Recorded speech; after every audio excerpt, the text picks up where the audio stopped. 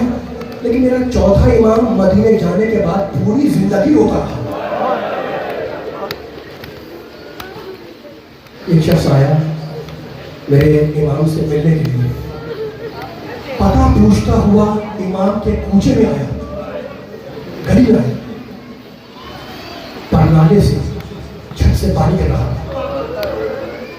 اس نے پھر دعوت بچا دیا کہ امام یہ پانی پاک ہے نجس. سنو گے سامنے سبزی فروش کی دکان تھی, سبزی فروش کی دکان تھی. اس نے پکار کے کہا ایسا آنے والے تو کس کام سے یہاں پہ آیا اس گلی میں اس کوچے میں؟ کہنے کا میں اپنے مولا سید سجاد سے ملنے کے لیے آیا ہوں. کہا جانتا ہے کہ مولا کی آج کل حالت کیا ہے؟ کہا نہیں مجھے نہیں معلوم. کہا تیرے مولا کا عالم یہ ہے کہ کھانا دیکھ کے رونے لگتے ہیں, پانی دیکھ کے رونے لگتے ہیں. حد یہ ہے کہ جب وضو کے لیے پانی رکھا جاتا ہے تو اس پانی کو چنجو میں اٹھا کر اس پانی کو دیکھتے جاتے ہیں اور دیکھ کے یہ کہتے جاتے ہیں کہ اسی پانی کے لیے میرا بھائی مارا گیا, اسی پانی کے لیے میرا بابا مارا گیا, اسی پانی کے لیے میری بچی نے تماچے کھائے, میری بہن نے تماچے کھائے. آنسو اور پانی میں اس طریقے سے مل جاتے ہیں کہ یہ پانی وضو کے قابل نہیں رہتا, بہا دیا جاتا ہے. تو یہ نجیس پانی نہیں ہے, یہ تیرے امام کے آنسو ہیں. آیا سلام کیا امام کو, ملنے آیا ہے, سلام کر کے بیٹھ گیا. امام رو رہے تھے, آپ رو رہے ہیں, امام بھی رو رہے تھے. کہنے کا مولا آپ اب تک رو رہے ہیں, کربلا کا واقعہ گزرے کتنے نہیں گزر گئے, تو کب تک روئیے گا؟ وہ رو رہے تھے, بلند آواز سے رونے لگے. کہا پوچھنے والے یعقوب کا ایک بیٹا مرا نہیں تھا, نظروں سے اوجھل تھا, تو یعقوب اتنا روئے کہ آنکھیں تباہ ہو گئی, سر کے بال سفید ہو گئے, اور میرے سامنے تو 18 جوانان ہاشم ذبح کر دیے گئے. میرے سامنے 18 جوانان ہاشم قتل کر دیے گئے. تو مجھ سے پوچھتا ہے کہ کب تک روئیے گا؟ گھبرا گیا, راوی گھبرا گیا.